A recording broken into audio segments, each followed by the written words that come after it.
வணக்கம். Big topic with Karthik Mayakumar. Parandur விமான நிலையம் திட்டத்தை கைவிட்டாங்களே. ஆக்சுவலாக இந்த ப்ராஜெக்ட் சார்ந்து டிஎம்கே ஸ்கோர் பண்ணிச்சோ இல்லையோ, தாவேக்கா பயங்கரமாக ஸ்கோர் பண்ணிட்டு இருக்கு. அது எந்த அளவுக்கு ஸ்கோர் பண்ணியிருக்கு அதை பற்றி பார்க்க போகிறோம். அசம்பிளிக்குள்ளே என்ன கலையபுரம்ன்றீங்க, சபாநாயகர் மனசு நொந்துட்டாப்ல. இது எல்லாத்தை பற்றி தான் பார்க்க போகிறோம். நிகழ்ச்சிக்குள்ள போகலாம். வசந்தம் கார்த்திகேயன் அங்கிருந்து நடுகடத்துல வந்து அடிக்கிறதுக்கு வராரு. இந்த உருட்டல் மிரட்டல்களாம் பதிப்படக்கூடிய கட்சி தமிழக வெற்றி கழகம் அல்ல. பொதுவாக தமிழ்நாட்டில் ஒரு ப்ராஜெக்ட் வருது அப்படின்னா அந்த கொண்டு வர்றவங்க சார்ந்து மக்கள் ஆக ஓகோன்னுவாங்க, பயங்கரமாக புகழ்வாங்க, சூப்பர் விஷயம் பண்ணுறீங்கன்னுவாங்க. ஆனால் இங்கே என்ன நடந்துட்டு இருக்கு, ஒரு ப்ராஜெக்டை அரசு கைவிட்டதுக்கு அந்த அரசை மக்கள் ஹீரோவாக பார்க்க ஆரம்பிச்சிட்டாங்க. அப்பேற்பட்ட ப்ராஜெக்ட் தான் பரந்தூர் ஏர்போர்ட் ப்ராஜெக்ட் இருக்குல்ல, அந்த ப்ராஜெக்ட். அதை கைவிட்டுறதா சிஎம் அவர்கள் அனௌன்ஸ் பண்ணிட்டாங்களா. சிஎம் அவர்கள் நேரில் சந்திச்சே தீரணும்னு இந்த பரந்தூர் விவசாயிகள் இருக்காங்களே, அதுவும் போராட்ட காலத்தில் இருந்தவங்க, அவங்க ரொம்ப ஈகராக வெயிட் பண்ணாங்க. அந்த விஷயமும் இப்போ நடந்திருக்குங்க. சிஎம் அவர்கள் அப்பாயின்மெண்ட் கொடுத்துருக்காங்க. எல்லாரும் நேரில் போய்ட்டு சிஎம் அவர்களை சந்தித்து வாயார மனசார பாராட்டியிருக்காங்க.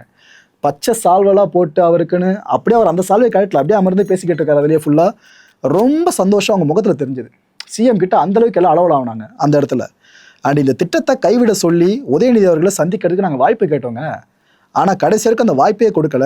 இப்போ சிஎம் ஒரு பெரிய விஷயத்தை சாதிச்சிருக்காரு அந்த ப்ராஜெக்டை கைவிட்டது மூலமாக அப்படின்ட்டு வெளியே இவர் மீட் பண்ணிவிட்டு வெளியே வந்தவங்க ப்ரெஸ் மீட்டில் அவ்வளோ விஷயங்களை பேசியிருக்காங்க. ஸோ விவசாயிகள் முகத்தில் இவ்வளோ சந்தோஷம் நிலை பெற காரணமாக இருக்கிறது இந்த சிஎம்.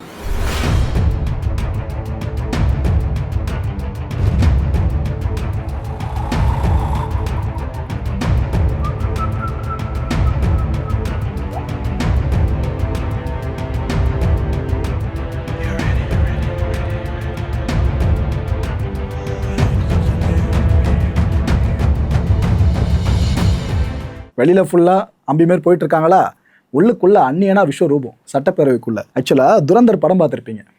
அந்த படத்தோட நாட்டு என்ன எல்லாம் உங்களுக்கு தெரிஞ்சிருக்கும். ஸ்பைஸ் சார்ந்து ஒரு பயங்கரமாக போகும். சிவி சண்முகன் இருக்கார்ல, அவரை பார்க்குறப்ப ஏடிஎம்கேக்குள்ளே ஒரு தாவேக்கா துரந்தரும் அப்படின்ற மாதிரி தான் தோணுது. ஏன்னா ஏடிஎம்கேல இருக்கிறவங்க கூட அந்தளவுக்கு டிஎம்கே எதிர்ப்புன்ற நிலைப்படை எடுக்க மாட்டாங்க ரீசெண்ட் டைமாக. ஆனால் சிவி சண்முகன் இருக்கார்ல, துண்டா தெரியிறாப்புல. அதாவது தாவேக்கா அபிமானி ஒருத்தர் அவையில் திமுக எதிர்த்து பேசணும் அப்படிங்க இருக்கும். அப்படி இருக்க அண்ணன் ஸ்பீச் கேட்கறதுக்கு ஒரு பக்கம் இபிஎஸ் அண்ணன் எழுந்து கத்தும் போது சிவிஎஸ் அண்ணன் பின்னாடி இருந்து சிரிச்சுட்டு என்ஜாய் பண்ணுறது, இன்னொரு பக்கம் டிஎம்கேவை அவர் இறங்கி செய்கிறது, இப்படி போயிட்டு இருந்துச்சு. ஒரு இடத்துல சிவி சண்முகன் என்ன சொன்னார், 8 வழிச்சாலைக்கு எதிராக போராடினது திமுக தான், தமிழகத்துக்கு தொழிற்சாலைகள் நிறைய வராமல் போச்சுல, அதுக்கு காரணமும் திமுக தானே, இப்படி பேசியிருக்காப்புல. திமுக எதிர்கட்சினா ஒரு மாதிரி நடந்துப்பாங்க, அதுவே ஆளுங்கட்சினா வேற மாதிரி நடந்துப்பாங்கன்னு அண்ணன் பயங்கரமா ஸ்கோர் பண்ணிட்டாரு. ஆளுங்கட்சியா இருக்கின்ற போது ஒரு நிலைப்பாடு, எதிர்கட்சியா இருக்கின்ற போது ஒரு நிலைப்பாடு. நான் யாரையும் குற்றம் சாட்டல. ஒரு நிலைப்பாடு இந்த தமிழகத்தில் நடைபெற்று கொண்டிருக்கிறது. கடந்த ஒரு 10 ஆண்டு காலமாக தமிழகத்தில் எந்த விதமான மிகப்பெரிய தொழிற்சாலைகள் வராததற்கு காரணம் இதே எங்களுடைய அம்மாவுடைய ஆட்சி. எடப்பாடியார் இருக்கிற போது சென்னை டு சேலம் 8 வழிச்சாலை 10,000 கோடியிலே மத்திய அரசாங்கம் அறிவித்தது. மும்முரமாக இருந்தது. அந்த சாலையை கொண்டு வந்திருந்தால் மிகப்பெரிய தொழிற்சாலைகளில் முன்னேற்றத்திற்கு வழிவகுத்திருக்கும்.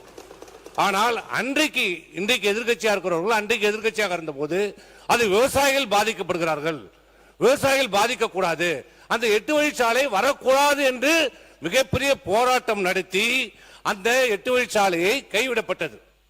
இன்றைக்கு அவர்களே ஆளுங்கட்சியாக இருக்கின்ற போது அதே விவசாயிகளை பற்றி கவலைப்படாமல் பரந்தூர் விமான நிலையத்தை கொண்டு வந்திருக்கிறார்கள். விமான நிலையம் வேண்டும், ஏதோ ஒரு விதத்தில் பாதிப்பு எங்க போனாலும் விவசாயிகளும் எடுக்கப்படதான் வேண்டும். ஆனால் இன்றைக்கு ஆளுங்கட்சியா இருக்கிறவர்கள் விவசாயிகள் பாதிக்கப்படக்கூடாது என்பதற்காக அதை கைவிடுகிறோம். ஆனால் நாங்கள் விமான நிலையத்தை விரிவாக்கம் செய்வதற்கு நடவடிக்கை எடுக்கிறோம், 2வது விமான நிலையம் கொண்டு வரும் நடவடிக்கை எடுக்கணும். ஆனால் என்ன நடக்கிறது, இங்க அரசியல் நடக்கிறது. அரசியல் நடப்பதால் தமிழகத்திலே எந்த வளர்ச்சியும் வருவதை தடுத்துக் கொண்டிருக்கிறார்கள். இந்த போக்கு மாறினால்தான் இங்க தொழில் வளர்ச்சி. இல்லைன்னா நீங்க சொல்ற மாதிரி 1 ட்ரில்லியனும் வராது, 1.5 ட்ரில்லியனும் இந்த தமிழகத்துக்கு வராது. அந்த சிவி சண்முகன் அதிமுக இருக்காப்புல, அவரு திமுக சார்ந்து கொட்டு வச்சாரா. ஆனா அவங்க யார் எதிர்த்து அதிகமா பேசியிருக்கணும், தாவேக்கா அரசு. ஏன்னா எதிர் வரிசையில் அமர்ந்திருக்காங்க. ஆனா பேருக்கு தான் சிவி சண்முகன் அதிமுக இருக்காருன்னு நினைக்கிறேன். என்னோட நாளைக்கு மாற்றம் வரலாம் போல இருக்குங்க. தொழில்துறை அமைச்சர் கீர்த்தனா இவங்க எழுந்து என்ன பேசினாங்கன்னா, சரிவா இருக்கிற நிலத்துல எவ்வளவு மண்ணு கொட்டுவீங்க, பரந்தூர்ல 5 வருஷம் என்ன பண்ணிட்டு இருந்தீங்க, திமுக பார்த்து கேட்குறாங்க. ஒரு பட்டனை தட்டினா முதலீடுகளை வேறு மாநிலத்துக்கு போயிடாதீங்க அவ்வளோ சீக்கிரமா, ஜஸ்ட் லைக் தட்னு. ஆந்திராவுக்கு நிறுவனங்கள் போறதா திட்டமிட்டு செய்தி இப்ப பரப்பப்பட்டு இருக்கு. நீங்க சொல்றது எப்ப வேணா நடந்திருக்கலாம்னா, 6 மாதங்களுக்கு முன்னாடி அப்போ இருந்த கவர்மெண்ட் எடுத்த முடிவுகள் இருக்குல்ல, இதனால தான் அப்போலோ டயர்ஸ் உட்பட சில முக்கியமான நிறுவனங்கள் ஆந்திராவுக்கு போச்சுன்னு. அதாவது ஆந்திராவுக்கு நிறைய நிறுவனங்கள் போயிருக்கு, தமிழ்நாட்டுக்கு வர வேண்டிய நிறுவனங்கள். ஆனால் அது மிஸ் ஆனது காரணம் நாங்கள் இல்லை, திமுக தான். நாங்கள் நிறைய நிறுவனங்களை கொண்டு வந்துட்டு இருக்கோன்னு இவங்க பேசியிருக்காங்க. இவ்வளவையும் நம்ம அழிச்சு நம்ம ஒரு பரந்தூர் ஏர்போர்ட் இன்னொரு நாம வந்து ஏர்போர்ட் வேணான்னு சொல்லவே இல்லை. இன்னொரு இடத்த நாங்க இந்த மாதிரி அதுவும் ஒரு சரிவான இருக்கிற ஒரு விளைநிலம், அந்த இடத்துல நீங்க எவ்வளவு தூரம் மண்ணை போட்டு இன்னொரு ஏர்போர்ட்டை நீங்க கொண்டு வருவீங்க? இது கொச்சின்ல நடந்தது. இதனால 14 நாள் வந்து அந்த ஏர்போர்ட் வந்து பூட்டி கிடக்கப்பட்டது. இதே மாதிரி ஒரு விளைநிலத்தை கொண்டு வந்து அந்த ஏர்போர்ட் 14 நாள் பூட்டி கிடந்தது. இது மட்டும் இல்லாம இன்னைக்கு எங்களுடைய மாண்புமிகு முதலமைச்சர் அன்னைக்கு ராகுல்ன்ற ஒரு பையன், இந்த பையன் அன்னைக்கு ஒரு பேட்டி கொடுத்திருந்தாங்க, எங்களுக்கு பரந்தூர் விமானம் வேண்டாம், நாங்க என்ன அந்த விமானத்துல பறக்கவா போறோம் அப்படின்னு எங்களை காப்பாத்துங்கன்னு ஒரு வார்த்தை சொன்ன அந்த ஒரு வார்த்தைக்காக இன்னைக்கு இந்த அறிவிப்பு மக்கள் கொண்டாடுறாங்க. அங்க நடந்த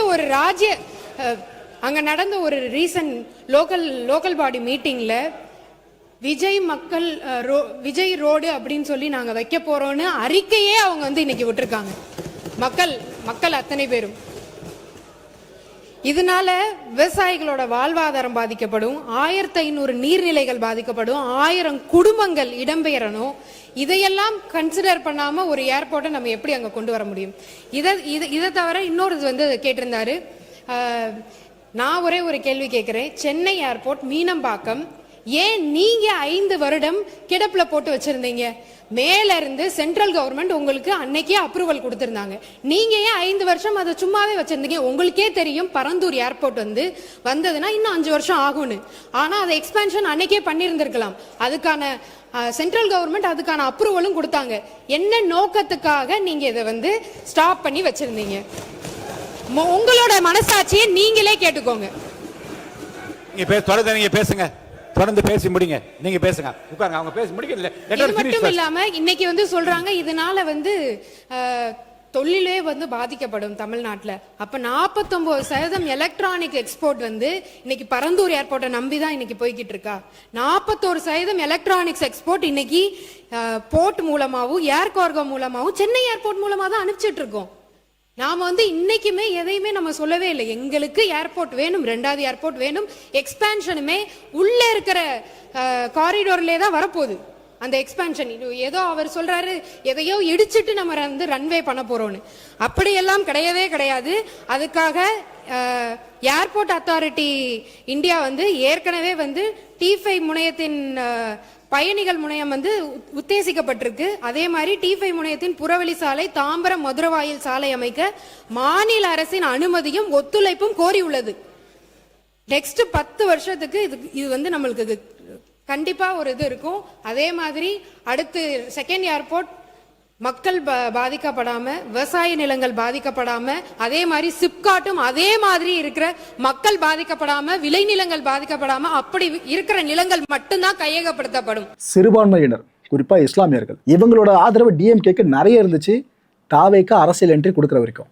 ஏன்னா தாவேக்கா அரசோட தலையை யாருங்க? சிஎம் விஜய் அவர்கள், ஜோசப் விஜய் அவர்கள். தாவேக்கா வர்சஸ் திமுக இஷ்யூன்னு பெருசாக வெடிச்சது அவைக்குள்ள. அதாவது இஸ்லாமியர்களை பற்றி கடுமையான வாக்குவாதம், டிஎம்கே வர்சஸ் டிவிகேன்னு செம வாக்குவாதம். திமுக பூண்டி கலைவாணன் இருக்கார்ல, இவர் அடிக்க வர்றாரு, எதுக்கெல்லாம் நாங்கள் பயப்பட மாட்டோம் அப்படின்ட்டு அமைச்சர் ராஜமோகனே பேசியிருக்காருன்னா அப்போ எந்த அளவுக்கு கலைவர் உள்ள போயிருக்கோம் பாருங்க. இஸ்லாமிய பிரச்சனை என்பது தமிழ்நாட்டை பொறுத்தளவுக்கு ஒரு சென்சிட்டிவான பிரச்சனை. அது அனைவரும் அறிந்த ஒன்று. இது சிறுபான்மை சமுதாயம் சம்பந்தப்பட்ட ஒரு பிரச்சனை. நம்முடைய பேசுகிற மதுரை சட்டமன்ற உறுப்பினர் தங்களுடைய தலைவர்கள் இஸ்லாமியர்களுக்கு என்னென்னலாம் செய்திருக்கிறார்களோ, எவ்வளவு அரணாக இருந்திருக்கா என்று அவர் பெருமைப்படுத்துவதில் எங்களுக்கு ஒன்றும் மாற்று கருத்து இல்லை. ஏன்னா அந்தந்த கட்சி தலைவர் அப்படிதான் பெருமைப்படுத்துவார்கள், அதையும் எனக்கு மாற்றம் இல்லை. ஆனால் போகிற போக்கில் அனைத்தும் முஸ்லிம்களுக்கு பாதுகாப்பாக இருந்து அவர்கள் சொன்ன வேண்டுகோளை எல்லாம் செய்த ஒரு இயக்கம் திராவிட முன்னேற்ற கழகம். அதோட மாற்று கருத்தில் அதுக்கு விட்னஸே அந்த இஸ்லாமிய தலைவர்கள் இங்கே சொல்லிட்டாங்க. பேராசிரியர் சரி, நம்முடைய அன்சாரியும் சரி, அதே போன்று நம்முடைய இவரும் சொல்லிட்டாங்க. உட்காருங்க உட்காருங்க. அப்படி இருக்கிற உட்காருங்க, நீ உட்காருங்க. இடத்துக்கு போங்க.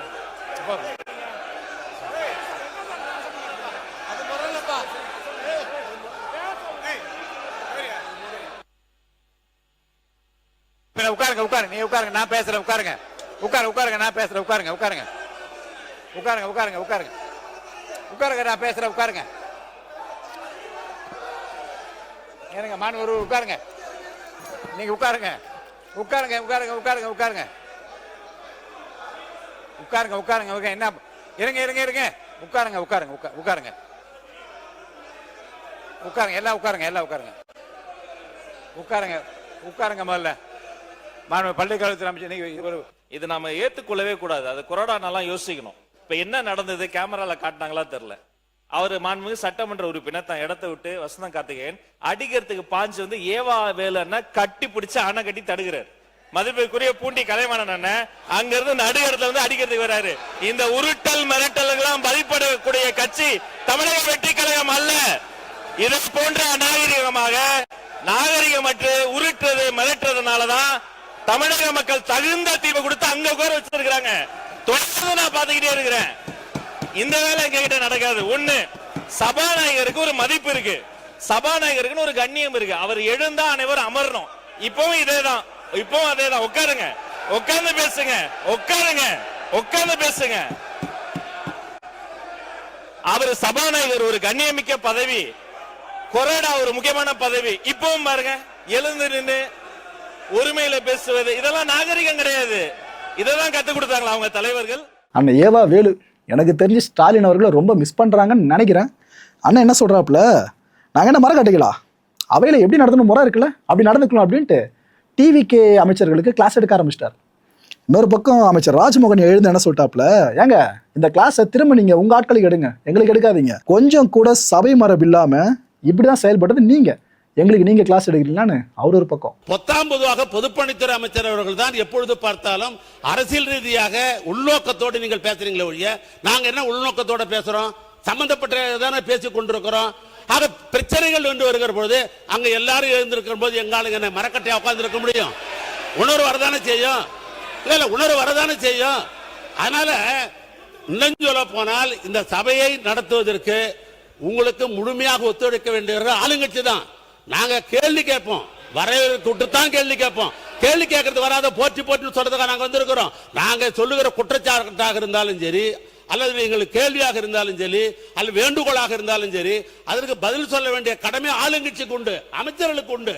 ஆனா கட்டுப்பாடு அவளுக்கு இன்னும் மிக தேவை. அதை விட்டுட்டு கட்டுப்பாடு இல்லாம நீங்க 19 நீங்க பேசிட்டு எங்க மேல குற்றச்சாட்டு வைக்கிறது எந்த விதத்துல நியாயம்? நான் கேட்கிறேன். ஆரம்பத்துல இருந்து இதைதான் சொல்றோம், கருத்தால எதிர்கொள்ளுங்க, அவங்க ஆக்கப்பூர்வமா சொல்லட்டும், விமர்சனம் சொல்லட்டும். ஆனா இங்க என்ன நடக்குதுன்னா, கொஞ்சம் கூட சபை மரபு இல்லாம சபாநாயகர் இருக்கும்போது இங்க நடக்கக்கூடிய கட்சிகள் எல்லாருக்கும் தெரியும். இந்த பக்கம்லாம் அமைதியா தான் இவங்க சொல்லாத கருத்தா விமர்சனத்துக்கு பதில் சொல்லிட்டு தான் இருக்கிறோம். ஆனா இது ஒரு செட்டப். பின்னாடி இருக்கிறவங்க ஏங்கிறது அதுங்கிறது அவன் இவன் அடிக்க வருது. உடனே இவரு ஏஞ்சி கட்டுப்பாடு எங்களுக்கு சொல்லி தராங்களாம், கொஞ்சம் திரும்பி அவரை சொல்லிக் கொடுக்க சொல்லுங்க. நான் மீண்டும் இதே தான் சொல்லிக்கிறேன், இது வெற்றி தலைவர் அரசு, இந்த மிரட்டல்களாம் பயப்படுற அரசு கிடையாது. நாகரிகமா பேசணும், நாகரிகமா பேசணும். சபாநாயகர் உட்கார்ந்து இருக்கிறாரு, எவ்வளவு பேர் எழுந்து நின்று கத்துறாங்க, அவங்கள விட வயசுல பெரியவங்க. இப்போ நான் பேசும்போது அதான் என்ன செய்கை, இது கையில செய்கை பண்றது, எழுந்து நின்னாலே அங்க இருந்து கமெண்ட் பாஸ் பண்றது, மைக்கு வாங்கி ஆக்கப்பூர்வமா பேசுங்க. ஆனா உண்மைக்கு புறம்பா அவர் என்ன சொல்றாரு, மூத்த உறுப்பினர் என்ன சொல்றாரு, நாங்க கட்டுப்பாடு இல்லாம பேசுறோமா, நாங்க பொதுவா பேசுறோமா? முதல்ல நாகரிகமா எப்படி பேசணும்னு அவருடைய உறுப்பினர்களுக்கு சொல்லி தரணும்னு உங்க மூலம் சொல்லிக்கிறோம். ஒண்ணு இந்த விவாதம். ரெண்டாவது எங்கேயாவது இதுக்கு முன்னாடி சட்டமன்றத்துல இத்தனை இழிவாக வா போ வாடா போடா அவனே இவனே எல்லாம் பேசுறது ஏன் அனுமதிக்கிறீங்க? மைக்ல பேசினாதான் பேச்சா? மைக்கில் அவ்வளவு கமெண்ட்ஸ் பேசும்போது இது எல்லாம் ரத்தம். வெற்றி தலைவரினுடைய தலைமையில புதிய தலைமுறை அரசியல் வந்திருக்கு. நல்ல பாடங்களை சொல்லி கொடுங்க, எப்படி நல்லா பேசணும்னு சொல்லி கொடுங்க. அதை விட்டுட்டு வம்புக்கு இழுப்பதே அவங்கதான். கனிமவள கொள்ள இது தமிழ்நாட்டில் நடக்கவே இல்லைன்னு சொல்ல முடியாது, நடந்திருக்கு, அதுல மாற்றுக்கிறதே கிடையாது. ஏங்க நீங்க ஒரு 10-20 வருஷம் முன்னாடி பார்த்த மலைகள் இப்போ அதே இடத்து போய் பார்த்தீங்கன்னா எத்தனை மலைகள் உங்களால் பார்க்க முடியும்? அப்படியே இருந்தாக்கா அப்படியே தொங்கிட்டு இருக்கும் அரைகுறையா, அவ்வளோ குடஞ்சு எடுத்திருப்பாங்க. சில இடங்களில் மலைகளுக்கான ட்ரேசியர்லாம் போயிருக்கும். தமிழ்நாட்டில் இது உண்மைதானே, இதில் மாற்றுக்கருத்துல மறைக்கிறது ஒன்றும் இல்லை, ரைட்டு. இது சார்ந்து செம ஆர்கியூமெண்ட் அசம்பிளியில் நடந்துச்சு. அமைச்சர் ஆதவர்ஜன் என்ன சொன்னார், கனிம வளம் கொள்ளையடிச்சாங்களே அவங்களாம் கூடிய சீக்கிரம் கைதாவாங்கன்னு சொல்லியிருக்காருங்க. அந்த முதலமைச்சர் அவங்களுக்கு ஃபைனலாக போட போகிறார், பினாமிகள் சார்ந்து அவங்களே கைது பண்ண போகிறன்ற மாதிரிலாம் பல விஷயங்கள் அடிக்கிருக்காரு. இன்னொரு பக்கம் பதற்றாவாதீங்க திமுக அப்படின்ட்டு இது போல வார்த்தை பதங்களை அமைச்சரங்க பயன்படுத்தியிருக்காங்க ஆதவர்ஜுனா அவர்கள். திமுகவினர் உச்சகட்ட ஆவேசம். ஏற்கனவே இந்த இஸ்லாமியர்கள் இஷ்யூவில் 2 பேரும் கிட்டத்தட்ட கைகளை போகிற மாதிரி போச்சு. விரல நீட்டி பேசுகிற அளவுக்குலாம் வந்துட்டாங்கன்னா பார்த்துக்கிங்களேன் அசம்பிளிக்குள்ளே. இது பார்த்தாலும் இந்த விஷயம் வேற. அண்ணன் ஏவா வேலை நினைப்பேச்சிட்டாரு, அரசியல் உள்நோக்கோடு பேசுறது எதுக்காக அப்படின்னு அண்ணன் கொஞ்சம் சாந்தமான குரலை கேட்க ஆரம்பிச்சார் ஒரு இடத்துல. அம்மையார் இருக்கும் போதெல்லாம் 4 மணிக்கே கிளம்பிடுவோம், இப்போ என்னங்க அப்படின்னு ஆதங்கத்தை பதிவு பண்ண ஆரம்பிச்சிட்டாரு. அம்மையார்னு சொல்கிறது ஜெயலலிதா அவர்கள் சொல்கிறாங்க. எனக்கு என்னன்னா, அசம்பிளிக்குள்ளே ரொம்ப நேரம் உங்களால் இருக்க முடியல அப்படின்னா எதுக்கு நீங்கள் இருக்கணும், உள்ள போயிடலாமே. எம்எல்ஏவாக வர்றதுக்கு அவ்வளோ பேர் துடிச்சிக்கிட்டு இருக்காங்களே. ஏன்னா ஏற்கனவே இது ஒரு ஆதங்கத்தை ஏற்படுத்துச்சு நம்மளுக்கு. அதாவது சுகர் இருக்கீங்க பல பேருக்கு, உடம்பு முடியாமல் இருக்காங்க அப்படின்னு. அவங்க ஒன்று வீட்டில் ரெஸ்ட் எடுக்கலாம், இல்லைனா ஹாஸ்பிட்டலுக்கு போகலாம். எதுக்கு அசம்பிளிக்குள்ளே வரணும்? பொது வாழ்க்கைன்னு வந்துட்டிங்கன்னா 24/7 உழைக்கணும். அதான் மக்கள் உங்களை பிரதிநிதியாக சூஸ் பண்ணி அமைச்சிருக்காங்க. அதை விட்டு உள்ளே வந்துட்டு இது போல விஷயம் டைம் ஆச்சுலாம் சொன்னால் என்ன ஏற்றுக்கிற மாதிரி இருக்கு. ஒவ்வொரு மாவட்டத்தில் இருக்கக்கூடிய மக்களுக்கு தெரியும், அது மணல் குவாரியா இருக்கட்டும், அது மலைகளா இருக்கட்டும், அந்த மலைகள்லாம் கண்ட்ரோல் யார் பண்றதுன்னா கேட்டா சொல்லிடுவாங்க, எங்க கிட்ட ஆதாரம் இருக்கா. ஏன்னா அவங்க பேர்ல வச்சுக்கிறதே கிடையாது. நான் யார பத்தி பேசலையே, நீங்க ஏன் பேசுறீங்க? நீங்க பேசுங்க. நாங்க எங்களுடைய பொருளாதார கொள்கையை பேசிட்டு இருக்கோம். ஏன் G2 அண்ணன் எந்திரிக்கிறாரு, மலை பத்தி பேசினா அண்ணன் எந்திரிக்கிறாரு. ஏன் பதட்டமாவாதீங்க, திமுக பதட்டமாவாதீங்க. எங்களுடைய பதட்டமாவும் இருங்க. ஆக்சுவலா பதட்டமாவாதீங்க. மலையை பத்தி பேசினா மலை பத்தி பதட்டம். நான் தைரியமா பேசுறேன், எனக்கு ஒன்னும் பிரச்சனை இல்லை, புரியுங்களா? நான் எந்த கட்சி பேரையும் பேசல, எந்த கட்சியை பத்தி நான் பேசல, எந்த கட்சி பேரையும் பத்தி பேசல, எந்த கட்சி பேரையும் பேசல. பொருளாதார கொள்கை தமிழக வெற்றி கழகத்துடைய புதிய ஆட்சி, எங்களுடைய முதல்வர் என்ன செய்ய விரும்புகிறாருங்கிறத நான் பதிவு பண்றேன். அதனாலதான் எந்த கட்சி பேரும் சொல்ல. எனக்கு சட்டசபையோட ஸ்பீச் எப்படி பேசணும்னு ஸ்பீக்கர் அவருக்கு கத்து கொடுத்திருக்கிறாரு. அதனால அதுக்கேத்த மாதிரியே நம்மளும் பேசுவோம். அமைச்சர் அவர்கள் நம்மளும் அந்த வாழைப்பழத்துல ஊசி இறக்குறாங்களா, அதுமே நம்மளும் பேச கத்துக்குவோம். ஓகேவா? அப்ப இந்த பொருளாதார கொள்கை எப்படி இருக்குன்னா, அரசுடைய அதிகாரத்தை அதாவது தேர்தல் வெற்றி பெற்று வந்த பிறகு நிறைய பேர் சொல்லுவாங்க என் பேர்ல ஒண்ணுமே இல்ல, ஆனா அவங்களுடைய குடும்பத்துல இருக்கவங்க பேர்ல மெடிக்கல் காலேஜ் இருக்கும், இன்ஜினியரிங் காலேஜ் இருக்கும். இது எல்லாம் எங்க இருந்து வந்துச்சுன்னா, இந்த மாதிரி மலைகளையும் இந்த மாதிரி மைன்ஸ்லயும் பினாமிகளை போட்டு, அதுல இருந்து சட்டம் சொல்லுது 10 அடி எடுக்கணும்னா 50 அடி கல் எடுக்கிறது, 50 அடி இடத்துல 200 அடி கல் எடுக்குது. என்னென்ன ஃபைல் போட்டுக்கோங்க. கூடு சீக்கிரத்துல முதலமைச்சர் பண்ணுவார், எல்லாத்துக்கும் ஃபைனும் போடுவாரு, கைதும் பண்ணுவாரு, எல்லாமே நடவடிக்கை இருக்கும். அதாவது ஆட்சியில் இவங்க தான் இருப்பாங்களாம், அதுக்கு லைசன்ஸ் கொடுக்கறது இவங்க தானா, மைன்ஸோட லைசன்ஸ் கொடுக்கறது இவங்க தானா, அவங்க குடும்ப உறுப்பினர்களும் தொழில் பண்ணுவாங்களாம். ஆனா ஆதாரம் இருந்தா சொல்லுங்க. மாண்புமிகு அமைச்சர்களே, முதல் இந்த பினாமியை புடிச்சு உள்ள தூக்கி போடுங்க. அங்க அடிச்சா யாரு குரல் கொடுக்கறாங்களோ, அங்க அடிச்சா யார் எந்திரிச்சு பேசுறாங்களோ அங்கதான் ஆதாரம் இருக்கு. மக்கள் மன்றத்து முன்பு நாங்க ஆதாரம் கொடுத்துட்டா போதும், யாரையும் ஜெயில தள்ள வேணாம். எந்த தேர்தலையும் யாரெல்லாம் பினாமி நிறுவனங்களை உருவாக்கி மைண்ட்ஸை கண்ட்ரோல் பண்ண எந்த தேர்தலையும் அவங்க ஜெயிக்கவே முடியாது. எழுதி வச்சுக்கோங்க. முன்னாள் அமைச்சர் அப்படிதான் மதுரையில் ஒருத்தர் மைண்ட்ஸை கண்ட்ரோல் பண்ணாரு, டெபாசிட் வாங்கல, மதுரையில் ஜெயிச்சுட்டு வந்திருக்காரு. மதுரையில் ஏன் தெரியுமா ஜெயிச்சாங்க? முன்னாள் அமைச்சர் மதுரை இருக்க எல்லா மைண்ட்ஸையும் கண்ட்ரோல் பண்ணாங்க. அதனால்தான் அவர் இன்னைக்கு சட்டசபைக்கே வர முடியல. இதுதான் மக்களுடைய தீர்ப்பு. சபாநாயகர் ரொம்ப காமன் கம்போஸ்டா சபையை ஹேண்டில் பண்ணுவாரா? ஆனால் அந்த மனுஷனை எந்த அளவுக்கு ஆவேசப்பட வச்சிட்டாங்க தெரியுமா? இவங்களும் ஆவேசப்பட்டதுனால எச்சரிக்கை விடுக்க ஆரம்பிச்சிட்டாருங்க சபாநாயகர். கையை உயர்த்துறது தான் மிரட்டல் தான், புரிஞ்சுங்க. அதை முதல்ல கிளாஸ் எடுக்க ஆரம்பிச்சிட்டாரு. உங்களோட செயலால் எனக்கு ரொம்ப மன வருத்தம். லைவ்ல இதை பார்க்குற மக்கள் என்ன நினைப்பாங்க அப்படின்னு கேட்டிருக்காரு. போகிற போக்க பார்த்தா லைவை நம்ம இன்னும் கொஞ்ச நாட்கள் தான் பார்ப்போம்னு நினைக்கிறேன். ஏன்னா இவ்வளோ இஷ்யூஸ் உள்ள ரைஸ் ஆகிட்டு இருக்குன்னா, தாவே கரசு கொண்டு வந்தாங்களே அசம்பிளிக்குள்ள நடக்கிறது அப்படியே நாங்கள் காட்டுறோம் அப்படின்ட்டு, எடிட்டில் எதுவுமே இல்லாமல் அப்படியே காட்டுறோன்னு. அந்த விஷயத்தில் மாறுதல் வருவதற்கான வாய்ப்பு ரொம்ப அதிகமாக இருக்குது. ஆனால் இது மக்களோட தப்பு இல்லை, லைவ் பண்ணுறவங்க தப்பு இல்லை. உள்ளுக்குள்ளே இருக்க எம்எல்ஏஸ் மினிஸ்டர்ஸ் எல்லாருக்கும் எப்படி பேசணும் தெரியல. ஸோ முதல்ல அவங்க ஒழுங்காக பேசணும். அவங்க எல்லாத்தையும் வாயில் வரதெல்லாம் பேசிட்டு அதுக்கப்புறம் ஏதோ லைவ்ல வெளியே போகுதுன்னு புலம்பு என்ன பிரயோஜனம்? ஸோ மாற வேண்டியது அவங்க. லைவ் பார்த்துட்டு இருக்க மக்கள் மாற வேண்டிய அவசியம் இல்லை. ஏன்னா முன்னாடி சொன்னாங்கல்ல, இது போல் அவை குறிப்பிலேருந்து நீக்கிறதுலாம் சார்ந்து ரீல்ஸ் சீல்ஸ்லாம் போறீங்கன்னா ஆக்ஷன் பா அப்படின்ட்டு. எத்தனை பேர் மேலே ஆக்ஷன் எடுக்க முடியும்? ஸோ லைவ்ல எப்படி பேசணுன்றதை முதல்ல அங்கே இருக்க பிரதிநிதிகள் புரிஞ்சுக்கணும். அவங்க தப்பை பண்ணிட்டு மக்கள் மேலே பிளேம் பண்ணி என்ன பிரயோஜனம்? சரி விடுங்க, நம்ம சபாநாயகர் அவ்வளோ ஆதங்கப்பட்டிருக்கார்ல, அதை நீங்களே போய் கேளுங்களேன். உறுப்பினர்களுக்கு நான் வருத்தத்துடன் ஒரு கருத்தை வெளியிட விரும்புகிறேன். மிகுந்த ஜனநாயக உணர்வோடும் அன்போடும் சபை கண்ணியத்தை மீறாமல் அனைவருக்கும் வாய்ப்பளித்து இந்த சபையை இப்படித்தான் நடத்த வேண்டும் என்று மக்கள் விரும்புகின்றால் இந்த அளவுக்கு நடத்த வேண்டும் என்று விரும்பிதான் இறைவன் அருளால் நம்முடைய முதலமைச்சர் அளித்த இந்த வாய்ப்பை சரியாக பயன்படுத்தி கொள்ள வேண்டும் என்று நான் விரும்பினேன். அப்படித்தான் இதுகாரம் நடந்தது. ஆனால் கடந்த 2 நாட்களாக நான் பார்க்கிறேன், சில உறுப்பினர்கள், நான் முன்னிலையில் அமர்ந்திருக்கின்ற மூத்த உறுப்பினர் நான் குறிப்பிட மாட்டேன், பின்னாலே இருக்கின்றவர்கள் தங்கள் இருப்பை காட்டிக் கொள்வதற்காக இருபுறமும் மேலே ஏறி வந்து எல்லைகளை தாண்டி இருக்கைகளை தாண்டி வந்து தாவி குதிப்பதும் கையை நீட்டிக்கொண்டு ஓடி வருவதும் தகாத வார்த்தைகளாலே காதுகள் கேட்கக்கூடாது, இந்த அவையில் கேட்கக்கூடாத வார்த்தைகளை ஒருவருக்கொருவர் வார்த்தைகளை வீசிக்கொள்வதும் மிகுந்த மன வருத்தத்தை எனக்கு ஏற்படுத்தி, பார்க்கின்ற மக்களும் இதை பற்றி என்ன நினைப்பார்கள் என்ற கவலையும் எனக்கு இருக்கிறது. என்ற நேரடி ஒளிபரப்பு போய்கொண்டே இருக்கிறது. இதில் சாதாரணமாக மிக அமைதியாக இருந்த, நான் பெயர் சொல்ல விரும்பாத ஒரு உறுப்பினர் கூட, இன்றைக்கு பேரறிஞர் அண்ணாவின் பெயரை தாங்கி இருக்கிற அந்த உறுப்பினர் கூட இன்றைக்கு முதல் வார்த்தை அவர் வாயிலிருந்து வந்தது. நான் நினைத்தேன் இவர் கூட இப்படி பேசுவாரா நினைத்தேன். அப்புறம் இந்த பக்கம் பார்த்தால் அதே வார்த்தையில் திருப்பி வார்த்தை வருகிறது. முன்னாலே வராதீர்கள் என்று சொன்ன பிறகு நம்முடைய உறுப்பினர் ஆசிரியர் அவர்கள் இருக்கை விட்டு எழுந்து வந்து இன்னும் அந்த எல்லையை தாண்டுவாரோ என்ற கவலையில் நான் ஆழ்ந்து கொண்டு இருக்கிற அளவுக்கு வருகிறார்.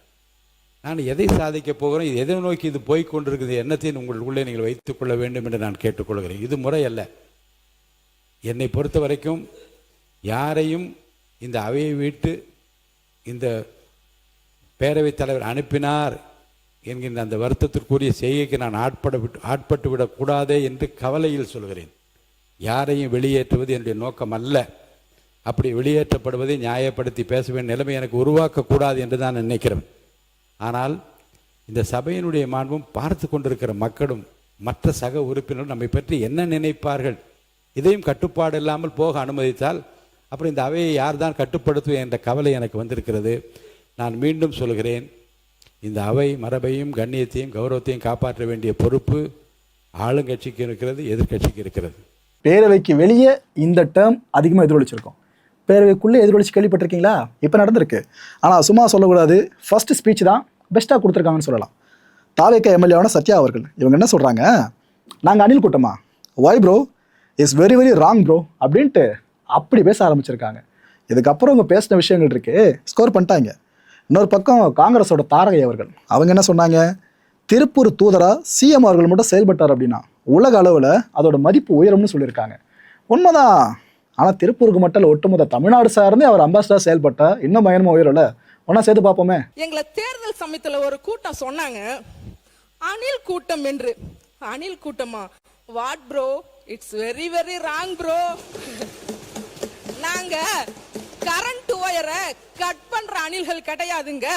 கரண்ட் இயரவே திருத்தி எழுதின மாபெரும் வெற்றி கூட்டம். எங்களை அணில் கூட்டம்னு சொன்னவங்க எல்லாம் இன்னைக்கு எந்த மரபந்துக்குள்ள இருக்காங்கன்னே தெரியல. சின்ன குழந்தைய கேட்டா கூட சொல்லுவாங்க, சின்ன குழந்தைய கேட்டா கூட சொல்லுவாங்க, ஓம் சக்தி பராசக்தி எல்லோரையும் காப்பாத்துங்க சக்தி அப்படின்னு சொல்லுவாங்க. எங்களை தற்குறி கூட்டம் என்று சொன்னவர்களிடம் நான் ஒன்று சொல்லிக்கொள்ள விரும்புகிறேன். நாங்கள் தற்குறி கூட்டம் அல்ல, தமிழ்நாட்டின் தலையெழுத்தை திருத்தி எழுத வந்த மாபெரும் வெற்றி கூட்டம். பல்வேறு நாடுகளின் தலைவர்கள் அதிபர்கள் செய்வதைப் போல் முதலமைச்சர் விஜய் அவர்கள் திருப்பூரின் பிராண்ட் அம்பாசிடராக செயல்பட்டால் உலக அளவில் திருப்பூரின் மதிப்பை அதிகரிக்க செய்யும் தொழில் வளர்ச்சி மேம்படும். இப்பெல்லாம் அசம்பிளி செஷன் சார்ந்து நம்ம வீடியோ போட ஆரம்பிச்சாலே அதில் சௌமியா அன்புமணி அவர்கள் தவிர்க்க முடியாத தலைவராக உள்ளே வந்துடுறாங்க. ஏன்னா அவங்க பேசுகிற பாயிண்ட்ஸ் அவ்வளோ இன்ட்ரெஸ்டிங்காக இருக்குது. அந்த வகையில் நாம தான் மின்மிகை மாநிலமாக மாறிட்டோமே, அப்புறம் எதுக்காக இந்த என்எல்சி ஒரே போடா போட்டு முடிச்சிட்டாங்க. இன்னொரு பக்கம் அதிமுகவோட எம்எல்ஏ அருண்மொழி இருக்கார்ல, இவர் என்ன பேசினாரு, என்எல்சி விஷயத்தில் விவசாயிகளுக்கு அநீதி இழைக்கப்பட்டிருக்கிறதா அவர் ஒரு பக்கம் பேசிட்டாப்ல. இதுக்கெல்லாம் சேர்த்து வச்சு தொழில்துறை அமைச்சர் கீர்த்தனா அவர்கள் அருண்மொழி அவர்கள் பேச்சுக்கு சிரிச்சபடியே பதில் சொல்ல ஆரம்பிச்சாங்க, ரொம்ப காமன் கம்போஸ்டா. என்எல்சி நெய்வேலி லிக்னைட் கார்பரேஷன் ஆரம்பிக்கும் பொழுது நமக்கு மின்சாரம் தேவைப்பட்டது. இன்னைக்கு பீக் சம்மர்ல கூட தமிழ்நாட்டுடைய மின்சார தேவை 21,000 மெகாவாட் தான். ஆனா தமிழ்நாட்டுடைய அரசாங்கத்துடைய இப்ப மின்சாரம் தனியார் மற்றும் அரசு துறையில 36,000 மெகாவாட் அதிகமாக இருக்கிறது, மின்மிகை மாநிலமா ஆகிவிட்டோம். இனிமேல் என்எல்சியோட அதுல பங்கு பார்த்தீங்கன்னா 2000 மெகாவாட் மட்டும்தான். அப்படி இருக்கும்போது அந்த என்எல்சியே நமக்கு தேவை கிடையாது. இன்றைக்கு என்எல்சி நிலமெடுப்பில் காட்டுகிற அக்கறை, அந்த விவசாயிகளுடைய பிரச்சனை R&R பாலிசியை அமல்படுத்துவதில் காட்டுவதே இல்லை. இதுல இன்னும் சொல்ல போனால் வேலை வாய்ப்பு உரிய இழப்பீடு கிடைக்கவில்லை, வேலை வாய்ப்பு இருந்தாலும் கூட தற்காலிக பணி 500க்கும் 600க்கும் இன்றைக்கு அவர்கள் அந்த வேலை கூட அலைந்துதான் பெறப்பட்டுக் கொண்டிருக்கிறது. எனவே என்எல்சி பிரச்சனையில் இந்த அரசு தனி கவனம். இன்னும் மிக முக்கியமான சில பிரச்சனைகளை உங்கள் முன் கொண்டு வருகிறேன். இன்றைக்கு என்எல்சி நிறுவனத்தினுடைய சுரங்க பணிகளால் மிகப்பெரிய பாதிப்பு இன்றைக்கு இந்த பகுதியில் ஏற்பட்டிருக்கிறது. இது ஏதோ கடலூர் மாவட்டத்தினுடைய பூனகிரி தொகுதி தொழில்துறை அமைச்சர் பதில் சொல்றார். இந்த என்எல்சி இஷ்யூ பற்றி லாஸ்ட் டைம் நமது மாண்புமிகு முனைவர் அவர்களும் இதை வந்து ரைஸ் பண்ணியிருந்தாங்க, பிரேமலதா அவர்களும் ரைஸ் பண்ணியிருந்தாங்க, இன்னைக்கு நம்மளுடைய சட்டமன்ற உறுப்பினர் அவரும் ரைஸ் பண்ணியிருக்காங்க. இதை நான் டிபார்ட்மெண்ட்லேருந்து அவங்கக்கிட்ட டேட்டா வாங்கியிருக்கேன். விவசாயிகள்கிட்ட இருந்து எவ்வளோ நிலம் வந்து நீங்கள் கையகப்படுத்திருக்கீங்க, அதே மாதிரி அவங்களுக்கே நீங்கள் வந்து உள்ள ஜாப் கொடுக்கல, சிஎஸ்ஆர் ஃபண்ட் வச்சு நீங்கள் இது வரைக்கும் என்னென்ன பண்ணியிருக்கீங்க அப்படின்னு சொல்லி எனக்கு அதுக்கான ரிப்போர்ட் வந்து கொடுத்துருக்காங்க. ஆனால் நான் நேரடியாக போய் ஆய்வு பண்ணி அதுக்கான தக்க நடவடிக்கை எடுப்போம். ஆனால் என்னுடைய ஒரு சிறிய கோரிக்கை, நீங்கள் அவங்க கூட தான் கூட்டணியில் இருக்கீங்க, நீங்களும் அப்படியே கொஞ்சம் அவங்கக்கிட்ட கேட்டு பேசி பண்ணிங்கன்னா நல்லாயிருக்கும். மக்களை இந்த கான்டென்ட்டை பொறுத்தவரைக்கும் மனசு ஒரே வினா இருக்க, முடிஞ்சதுக்கான பதில் கீழே காமெண்ட் செக்ஷனில் கமெண்ட்டாக லீவ் பண்ணுங்கள். சென்னைக்கு அருகில் இன்னொரு ஏர்போர்ட் அப்படின்றது தேவைதான், அதில் மாற்று கருத்து இல்லை, கண்டிப்பாக தேவைதான். ஏன்னா மீனம்பாக்கம் ஏர்போர்ட்டை என்னதான் அவங்க எக்ஸ்பேண்ட் பண்ணாலும் பண்ண நிலம் தேவைப்படும்ல, இதுக்கப்புறம் கூடுதலாக நிலம் எடுக்க முடியும்னு நினைக்கிறீங்களா? கஷ்டம் இல்லை. இருக்கிற இடத்துல கொஞ்சம் பெருசாக்குறாங்க, இன்னொரு டெர்மினலை கொண்டு வராங்கன்னா அது என்னை பொறுத்தவரைக்கும் கொஞ்சம் கஷ்டமாக தான் இருக்கும். ஸோ இங்கே முடிஞ்ச அளவுக்கு அங்கே என்ஹான்ஸ் பண்ணலாம், தப்பு சொல்லலை. பட் இப்போதைய காலத்தின் தேவை கண்டிப்பாக இன்னொரு ஏர்போர்ட்ன்றது சென்னைக்கு அருகில் வந்து இன்னும் பெஸ்ட்டாக இருக்குது. ஏன்னா தொழில் வளர்ச்சி இங்கே அதிகமாக இருக்கிறனால சென்னைக்கு அருகில்னு சொல்கிறேன். இல்லைனா மற்ற இடம் நம்மளே கை காமிச்சிருப்போமே. சரி ப்ரோ, அப்படி வரதெல்லாம் என்ன பிரயோஜனம் கேட்டிங்கன்னா, இப்போ மீனம்பாக்கம் ஏர்போர்ட் சார்ந்து கிடைக்கிற ரெவன்யூ இருக்குல்ல, அது ரொம்ப லெஸ் தான். ஆனால் நாம் இனிஷியேட் பண்ணி புதுசாக ஒரு ஏர்போர்ட்டை கொண்டு வந்து அங்கே சர்வீஸை இனிஷியேட் பண்ணுறோம் அப்படின்னா அரசுக்கான வருவாய் இன்னும் கொஞ்சம் அதிகரிக்க வாய்ப்பு இருக்குது. நாம் போகிற ஒவ்வொரு பயணமும் அரசுக்கான வருவாய் பெருக்கிக்கிட்டே இருக்கும். அதனால தான் நம்மளோட நலத்துக்கும் ஏர்போர்ட் தேவை, அரசோட வருவாய் பெருக்கும் ஏர்போர்ட் தேவை. முக்கியமாக பல பேருக்கு வேலைவாய்ப்பு உருவாக்கப்படும், அதை சுற்றி நிறைய வேலைவாய்ப்புகள் வரும், இதுக்கும் தேவை. ஸோ இதனால் சென்னைக்கு அருகில் ஏர்போர்ட் தேவைன்றது முக்கியம். ஆனால் எங்கே அமைஞ்சால் சரியாக இருக்கும்னு நினைக்கிறீங்க? பரந்தூர் விட்டு அடுத்தபடியாக செங்கல்பட்டு சார்ந்து நம்ம ஃபோக்கஸ் பண்ணால் கரெக்டாக இருக்குமா? செங்கல்பட்டு ஏர்போர்ட் கேட்க நல்லா இருக்குல்ல? அடுத்த நிகழ்ச்சி சந்திக்கலாம். நன்றி, வணக்கம். நம்ம மாயம் ஸ்டுடியோஸ் யூடியூப் சேனலில் ஒரு நாளைக்கு 5 வீடியோஸ் போஸ்ட் பண்ணிட்டு இருக்கோம். எல்லா வீடியோஸ்க்கான நோட்டிஃபிகேஷன் உங்களுக்கு வரணும்னாக்கா சேனலை சப்ஸ்கிரைப் பண்ணிட்டு கீழே ஒரு பெல் ஐக்கான் இருக்கும், ஆல் நோட்டிஃபிகேஷன், அதை கிளிக் பண்ணிடுங்க. அதை கிளிக் பண்ணால் மட்டும்தான் நான் போடுற வீடியோஸ் ஒன்று நீங்கள் பார்க்க முடியும். அண்ட் மாயம் ஸ்டுடியோஸ் போலவே மாயம் பக்தி அண்ட் மாயம் லைஃப் ஸ்டைல் இந்த சேனல்ஸையும் சப்ஸ்கிரைப் பண்ணிடுங்க. சப்ஸ்கிரைப் பண்ணிட்டு மறக்காம பெல் ஐக்கானை கிளிக் பண்ணிடுங்க, ஆல் நோட்டிஃபிகேஷன் கொடுத்துருங்க. யூடியூபை தாண்டி அடுத்தடுத்த அப்டேட்ஸ் நீங்க தெரிஞ்சுக்கணும் அப்படின்னா நம்ம மாயம் ட்ரெண்ட்ஸ் ஃபேஸ்புக் பேஜை ஃபாலோ பண்ணிடுங்க. கூடவே மாயம் ஸ்டுடியோஸ் 9 என்ற இன்ஸ்டாகிராம் பேஜையும் ஃபாலோ பண்ணிக்கங்க. இது எல்லாத்துக்கான லிங்க்ஸையும் கீழே டிஸ்கிரிப்ஷன் பாக்ஸ்ல கொடுத்துருக்கேன். நன்றி.